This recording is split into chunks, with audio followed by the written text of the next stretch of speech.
So Pittsburgh, they sent a bit of a statement to the rest of the National Football League, beating the Baltimore Ravens. It was a close game, came all the way down to a final heave into the end zone there at the end. What kind of a statement do you think Pitt proved yesterday? I think they made a statement on offense and defense. You look at what Ben Roethlisberger, and to me, he's been so impressive.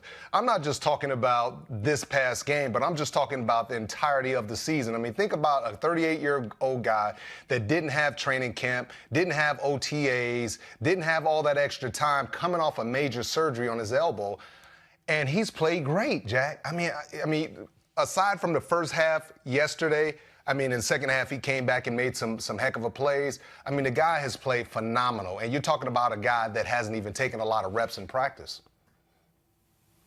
The big concern that I have with the Baltimore Ravens is it seems like the two hurdles that they're going to have to get over in the AFC.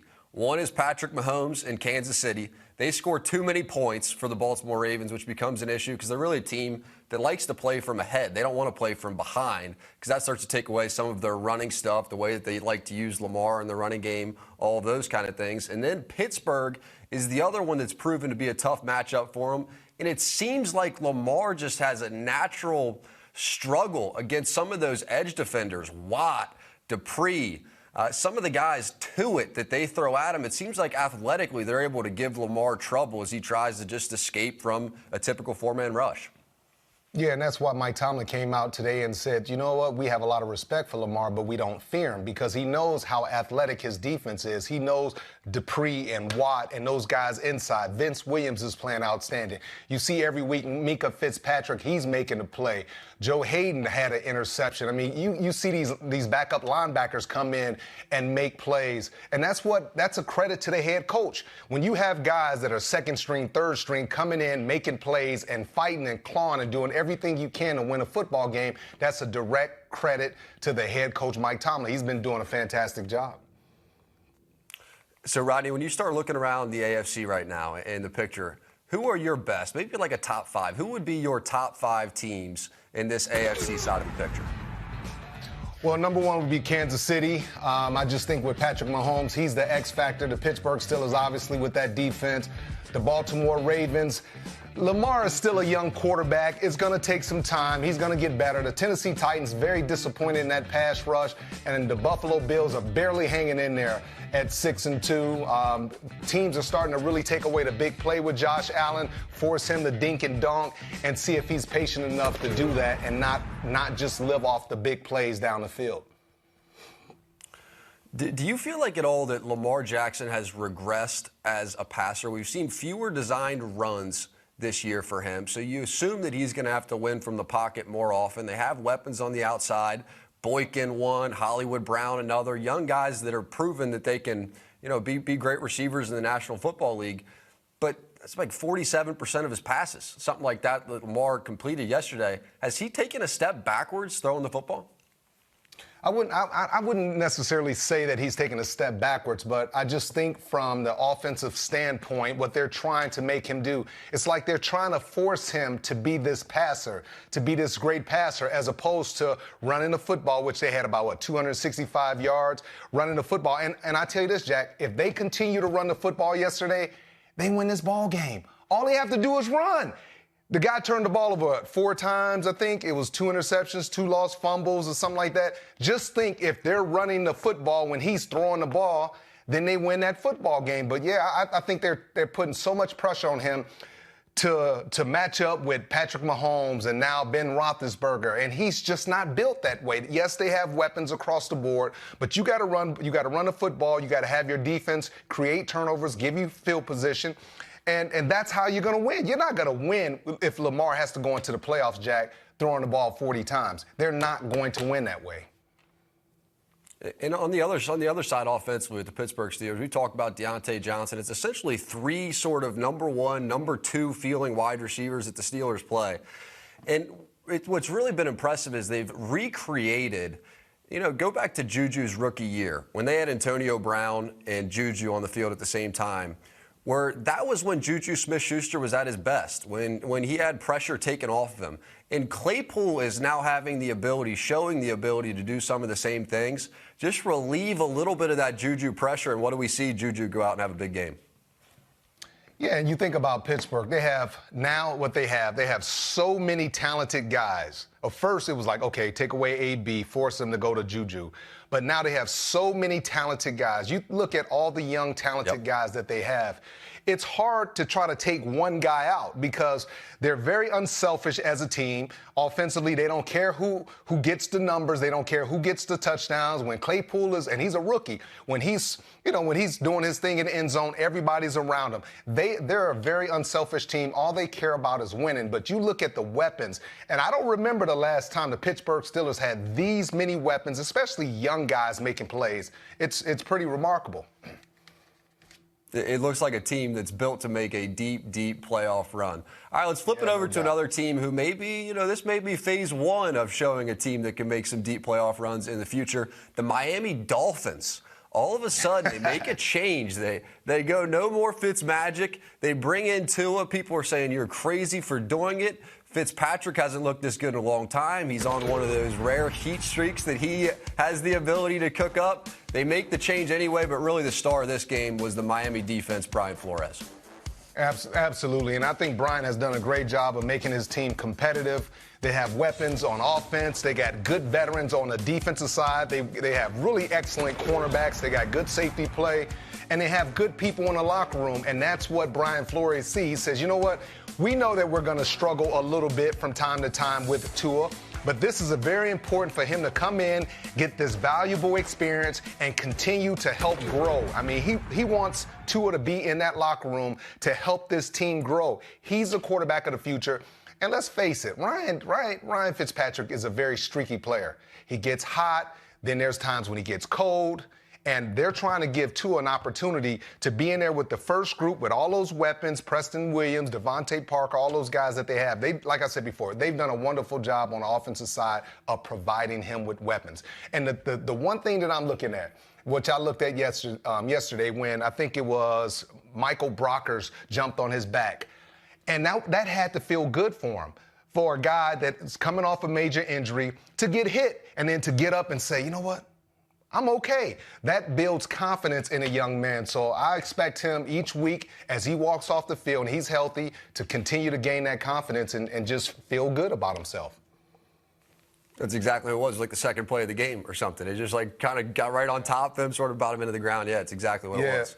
I thought it was the perfect game to ease Tua in, too. It's so much easier when you're trying to learn what it's like to sort of go from the JV to the varsity. Heck yeah. The perfect game because the defense was the dominator. The defense was the one that was building this Miami lead. They just continued to they take it away from about 5 times. Every single series, they were taking the ball away from Goff. And so they had a great field position or they had a lead. Yeah, go ahead. You didn't know that going into the game. You didn't know that the defense was going to play like that. So you're telling me with Aaron Donald, Michael Brockers, and all those things, all those defenders that they have that can get to the quarterback, you're telling me you thought this was the perfect game. And I'm sitting here, I was like, oh, my goodness. Because remember when the Rams played against Washington, the football team Washington, and Aaron Donald jumped on Alex Smith back, and Alex Smith kind of carried him, and it was a sack? Well, I was thinking the same thing. I'm like, okay. So how do you know that? That's my question to you. How did you know that this was the perfect game? The reason I say it is not so much like the lead up into the game. I mean, going into the game, I'm thinking, do you really want to start him against Aaron Donald, that defensive front? I'm thinking the Rams are going to be coming into this game ticked and go off. I'm just saying the process of how this played out. It's rare that you're going to have a Flores defense. But remember, this is the same defense. Flores studied under who? Bill Belichick. Remember what Bill Belichick did to Sean McVay and the Rams in the Super Bowl just a couple of years ago? This game gave me flashes back to that. They were putting 7 or 8 men at the line of scrimmage and just making Goff confused. Is he going to blitz? Is he going to blitz? Is he going to drop? Is he going to drop? He had no clue, and half the time he was just throwing it to one of them. The linebacker would be up around the line of scrimmage, drop back, and Goff was just throwing him the football. And they kept hitting him right when he was in the middle of his throwing motion too. And that is what continuously was creating turnover opportunities, whether it was just a throw that sort of flew up into the air and became an easy pick, or a fumble, or whatever the case may be. It was all pressure driven. But when I'm saying it was the perfect game for Tua to come into, it's so much easier to play quarterback when you just have to manage a lead and not go build a lead against Jared Goff, because the reality is the star of this game was Flores and what he did to McVay, what he did confusing Goff, and ultimately Tua got to go out there and throw about 10 or 12 passes and win an easy blowout. Yeah, but think about it. I mean, Brian Flores came up with a heck of a game plan, but that game plan won't work every week against every individual team. So you're going to need Tua. You're not going to always play with the lead. You're going to be down 2 touchdowns. You might be down 10 points. And my big question is Tua good enough? Is he good enough to bring this team back? And there's a lot of questions. It's going to take time. And Brian Flores know that this is the year that they want to be patient with Tua, give him the opportunity to get those valuable reps. Because when you get in there and you start seeing live action compared to what was at the SEC compared to the NFL, and now you see, man, he was an All-American. He was an All-American. Wow, he was All-Conference. That's what you get when you play in the National Football League. And the thing that really I liked about Tua, he was just so humble and he was so grateful, and he was like, hey, thank God we got a good defense. But that's the type of guy they have leading them at quarterback, and I think they're going to do big things in the future. I do too. And I don't think you could have a better mentor than Fitz. And I know Fitz said that he didn't want to necessarily give up the job at the time that he did, but I have no question about his ability to shift gears a little bit and then go into coach mode and bring Tua up to it. From everything you've seen from Tua, he seems like a pretty easy guy to hang out with and coach up and bring to speed. That seems like just a match made in heaven between those two. All right, let's get to somebody else. Cam Newton. So Cam Newton has been one of the great roller coaster rides of this entire NFL season. At first, it looked like it was going to be perfect, bringing him in there, and then all of a sudden, New England goes into Kansas City without Cam Newton and had them all over the ropes. It looked like they were going to upset the Chiefs without Cam Newton. That game falls apart, and ever since, the New England season has really fallen apart. When you watched this game yesterday, Buffalo, New England, what was your biggest takeaway? Well, I mean, kind of what Coach Belichick said after the game. He said, hey, I trust Cam. He's going to be our quarterback moving forward, and I still believe that Cam gives the Patriots the best chance to win. You know, and it's tough, man. You know, when you're out there fighting and you're clawing and you don't have many weapons, they're not creating any separation. You're not getting any production from the tight end position. I thought the offensive line was solid. I thought they stepped up and they competed. But Cam knows, and that's one of Bill Belichick's, one of his biggest things. You have to be able to protect the football. If you can't protect the football, you cannot play. How many times have we watched the Patriots and we've seen a running back and he's having a heck of a game. He fumbles one time, and he's gone. I mean, I've been around where they've cut guys, you know what I'm saying, from fumbling and turning the ball over. So right now, Coach Belichick is being extremely patient with Cam, but Cam knows better. And this Cam is playing for his football life, because people say, oh, Coach Belichick can't get Cam right? Okay, we don't want no part of Cam. So he knows what he has to do, and he has to definitely play better and protect the football, Jack. It looks like a JV team to me, Rodney. When you go back and you watch this game, like if you took Cam Newton off the field, I just don't know that you would recognize anybody that they're putting out there. I mean, anybody. Doesn't seem like their size, doesn't seem like their speed. It just seems like any wide receiver they could pick up off the free agent wire and bring in. That's sort of the group that they've put together. And now they're trying to go all in on like a college style of offense where they want to ground and pound and hammer the football and then run some option, run some reverses, run just a short, quick, easy passing game. Very rarely, if ever, do you see them pushing the ball down the field. But when they do, Cam has had some success. I mean, Cam looked okay throwing the football in this game, to me at least. But still the real haunting one coming off of Halloween here, the real haunting one is N'Keal Harry. I just feel like every week, Coach Belichick watching DK Metcalf and knowing that he could have had him, 32 picks, something like that earlier, has to just be one of the great haunting draft picks of Belichick's lifetime. Absolutely, man. And I sit there and I watch DK Metcalf and I said, wow, we as a Patriot organization, we had an opportunity to get this guy and we didn't get him. And it just hurts because, you draft a guy in the first round, you think he's going to come in and be a difference maker, and he's just a guy. And that's what the Patriots have. All the receivers are just guys. Then you have Edelman, who wants to be out there. He doesn't care if he's out there on one leg. His knee is messed up, and he might be done for the season. Now you got Cam trying to, deal with all these average football players. And this, I just think, I love Coach Belichick. I have a lot of respect for him, but he's done a poor job of assimilating talent. And this is the reason why Brady wanted out, because Brady knew, I can't play with this garbage. And look at what he's playing with now. He's playing with former All-Pros and Pro Bowlers, and he's got a good offensive line, run game, great defense. Like, Brady looks like a genius for leaving the Patriots at this point. He does. Rodney, does it change the way that you view Cam, though? I mean, we just laid out everybody he's playing with. And I mean, if you don't believe it, it's like, just go watch a minute of the game. Even go pull up the stats and just look at the names.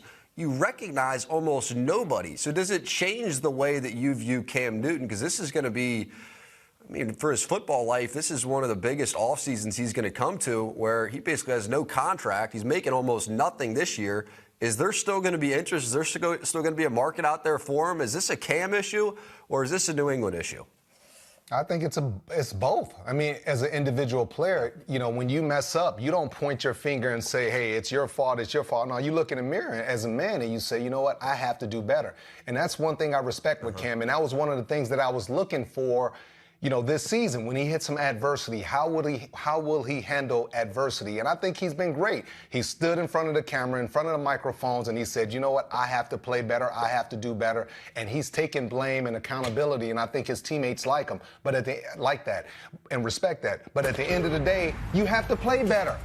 You have to play better. We can't keep talking about the same mistakes over and over and over again. And that's what Cam is doing.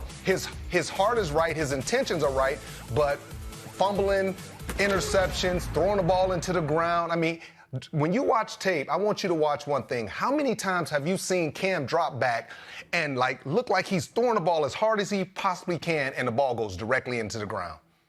It seems like it happens every single game.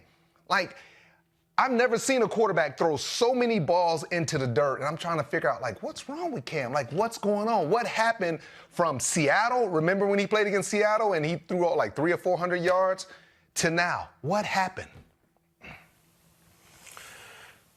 Edelman being off the field probably is one of the factors. I mean, Edelman really hasn't been healthy all year, and he took a big shot in that Seattle game. I mean, we were at that game watching it live, so you could tell. I mean, he would literally get up and look like he took a big shot kind of right in the head early on in the game. Mm-hmm. And he would run and he would go do crazy stuff after the catch, and then he would get tackled, and he could almost barely get up and walk back to the huddle. He's already was dealing with the knee. So I think, Julian Edelman not being out there, he was one of very few, if not the only, that I think Cam Newton had confidence in terms of where he was going to be, give him chances one-on-one. And now that he's gone, it's a big hit to the passing game. And that N'Keal Harry hasn't developed into a true number one is another big hit to the passing game. But everything we're talking about, despite all of this, despite the no names, despite it looking like a JV team, this team was down 3, driving to go win the game with 37 seconds left. If Cam Newton doesn't fumble the ball, they very well might win this game. So back to the point about Cam having to shoulder a little blame, he does have to, because they still had a chance to win this thing down the stretch. But Coach Belichick and everybody on that team has to shoulder blame, because we're not used to seeing the Patriots fall apart in critical moments of the game. That's what makes them the Patriots. That's what makes them champions. That's what separates them from everyone else, because they don't make those mistakes. In critical moments, you don't see the penalties, the offsides, the pass interferences. You don't see those mental mistakes by the Patriots. And you sit back and you watch what you're seeing now, and you look and you know that they're playing with a lot of young players, but they still have a lot of their core guys. And I just look and I just shake my head, man. And at the end of the day, I've talked about it yesterday and I'm talking about it today. I'm done talking about the Patriots. We spent enough time on the Patriots. Yeah, I'm with you. And if Cam's going to keep running the ball in between the tackles, he needs to get 2 hands on that sucker. Because not only did he not have it on the outside hand, he had it on the inside hand and one hand. There are going to be a lot of fumbles on that. All right, let's keep it within some great runners. Dalvin Cook. All of a sudden, Dalvin Cook single-handedly kept the lights on for Minnesota in a wild upset win. Now, you may be looking at something trendy here for the Packers. It's back-to-back losses after you had almost an MVP-looking start out of Aaron Rodgers. how did Minnesota, how did one singular running back in Dalvin Cook dismantle the entire Green Bay defense? Well, he's a top 5 running back, and when he comes back, this is a totally different offense. And when they commit to running the football, you see those offensive linemen, they get charged up, they get energized, and it just takes everything to the next level. And then you start thinking about play action pass and Kirk Cousins, where everything doesn't have to be on Kirk Cousins. He can kind of just do his thing, turn around, hand the ball off, throw a little flare pass to to Cook and let him do his thing. But Cook is the difference maker on this team. I like they got two good good wide receivers, solid tight end, but they're a completely different team when they commit to running the football, regardless of how much they're paying Kirk Cousins, thinking that he's going to be the guy. You have to run the football. Take that pressure off Kirk. I mean, Kirk threw 14 passes yesterday. Like, think about that. Exactly. Kirk Cousins making all that money, all that guaranteed money, 14 passes. Cook, 30 rushes. It reminded me a little bit of watching the Saints play, just watching this offense where it was like every play, what is option number one? What's the best thing that could happen on this play? Get Dalvin Cook the ball in space. When you watch the Saints play, what's the best thing that can happen every single snap? Get the ball to Alvin Kamara in space and hope for the best. It had a little bit of that same feel, and honestly, Cook and Kamara are probably pretty similar players when you really step back and think about it. Yeah, and you know what? I look at Aaron Jones, too, and no one's really talking about Aaron Jones. Aaron Jones, he's the best player on the Green Bay Packers. He's missed a couple games, and now all of a sudden you see this offense isn't the same. And Jack, I don't know, man. I don't know if this is a contract move. I don't know if he's legitimately injured. I don't know if it's a combination of both. But a lot of times people don't know what you're worth until you're not there. And him not being there, he's making money. Just think about how much money he's making and how valuable he looks. They haven't looked the same since he's been gone. Aaron Jones is the best player on that offense, and you can see why.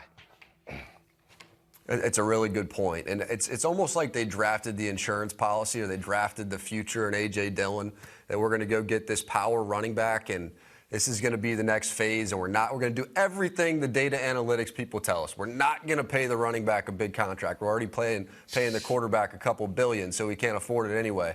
But to make the transition from, a backup quarterback in the first round of the draft with a team that clearly is built to win right now, to go get a backup quarterback in Jordan Love was a shot at disrespect. And then with the second pick, to go get a running back that's not even somebody who can go win in the passing game like we're talking about, like a Dalvin Cook, a Kamara, an Aaron Jones, a true power running back. I mean, that is what Dillon is. I cannot wrap my head around the thinking. I just can't wrap my head around the thinking when you have somebody like Aaron Rodgers who can run around and get the ball to Jones in space and have so much magic with this offense the way it's currently built, and you go try to build a totally new future with a team that's already able to win. The logic of it makes no sense to me. Well, to me, I disagree with you because it is very logical because Aaron Jones is your guy. They're going to pay Aaron Jones. Trust me. All right, because just like you talked about, they went out and got Jordan Love and drafted him. So Aaron Rodgers might get another year in. You think they're going to pay Jones? Oh, yeah. Absolutely. Really? You see what happened the last 2 weeks. Aaron Jones is that dude, man. He can play. He's a baller. I mean, you see Aaron, and trust me, Aaron Rodgers knows. I mean, he's complaining about some pass interference call, but the versatility of Aaron Jones, and when he's out there lined up as a wide receiver, if you put number 82 on him, guess what? You would think that he's a slot receiver. That's how good he is. He's good in pass protection. He's smart. He's tough. He can run between the tackles. And back to your boy, A.J. Dillon. They're not looking for A.J. Dillon to come in and replace Aaron Jones. Two totally different skill types. What they're thinking about is when we're 2nd and 1 or 3rd down and 2 and we need those yards and we got to have it, or we're in a 2-minute or a 4-minute offense where we have to run the ball out, we're going to get this power back so we don't have to worry about our 195, 200-pound running back getting pounded. That's the reason why they went out and got A.J. Dillon. I can respect that, but Rodgers could use another wide receiver or maybe another tight end, another something.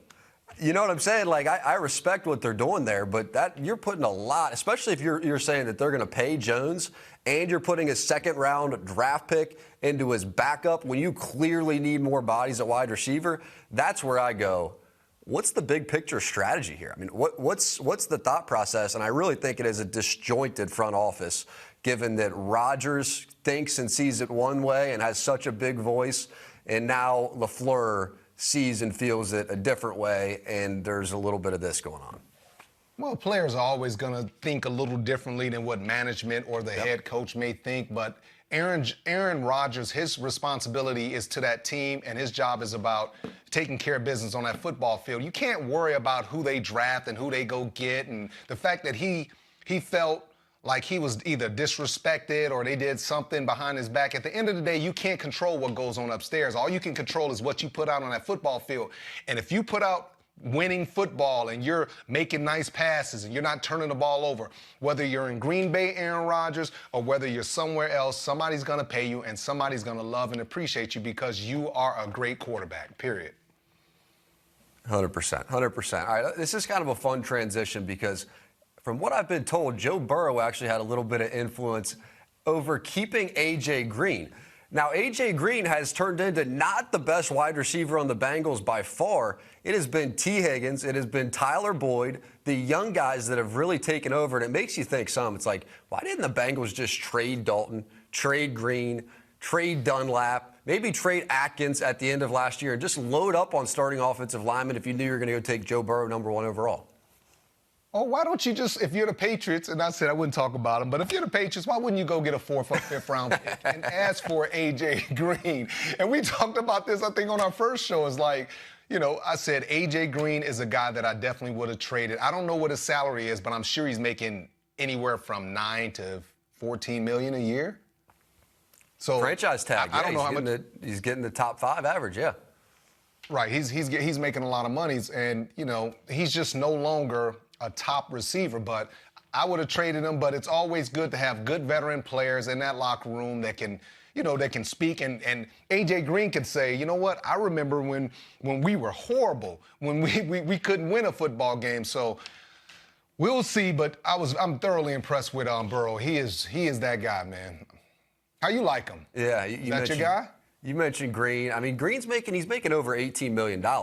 And he's visibly the 3rd wide receiver. But this is years in a row now that you've seen Tyler Boyd coming up and showing signs of the potential of being a number 1. You go take T. Higgins, the top of round 2, and the 1st-round draft pick and the 2nd-round draft pick have instantaneously clicked. And from everything I've heard, it sounded like Burrow and Higgins were able to spend a lot of time this offseason in a quarantine training location, developing a lot of chemistry that's instantly clicked on the field when they've been together. But I mean, I live in Cincinnati. I'm in Cincinnati right now, hanging out here doing the show from Cincinnati. A week ago, all around town, everybody is calling for the head of Zach Taylor. They have to move in a different direction. They have to get a new coach. Like, what are you talking about? They might not have a bunch of wins on the season, but this team is playing with everybody. They have been in every game against playoff-looking like teams, and they've been hanging to the wires. It's going to take a minute to learn how to win, yeah, but they already showed that they can win, and they did so yesterday against a really good Tennessee Titans team. Man, Joe Burrow he's a rookie, but he's not a rookie. And I tell you, those guys in the locker room, they respect him. They respect the way he stands up for them. They respect the way he sits in the pocket. He gets crushed. He's not yelling and screaming at his teammates, anything like that. They respect him, period. And I have a lot of respect for the young man. Anybody not named Mahomes, young quarterbacks not named Mahomes, there is not anyone, not a single one I would take right now over Joe Burrow. He has that special factor about him where it's like the game could be going great, the game could be going awful. They could have lost all these tight 4th quarter finishes where he really had won the game. There's like at least 3 or 4 games this year where he deserved to win based on the way he played, not only throughout the course of the game, but 4th quarter, closing it, finishing it, and then the defense just gives up something wild back the other way. But he just continues to come to work. He's a workman, like he's got that steady demeanor that you're talking about where they just trust that he'll be able to finish the game late. But what I really liked about this Titans game is that he didn't leave it up to the defense. He had that drive at the end that put it away, that put it at double digits plus, that really won him this football game. He just looks to me like he's going to be 10 to 15 years the future of the Cincinnati Bengals, and I really have no doubt in my mind about that. Dude, it's amazing because you sit here and you look at the kid and you can tell, how talented he is and all the, the intangibles that he brings. And to me, I sit back and I was able to play with Brady for 6 years, and he's a lot more athletic than Brady. And those guys, he could be a really good quarterback for a long time. And I expect him here in the next couple years to be one of the top quarterbacks, if not the top quarterback in that division. I'm with you. And you think about eventually at some point in time, Big Ben, as good as he's looking right now, will hang it up. And so then he steps right in there with Lamar Jackson as one of the best. Hi, I'm Mike Tirico, and thanks for watching. Make sure to hit subscribe for the latest news and highlights from NBC Sports.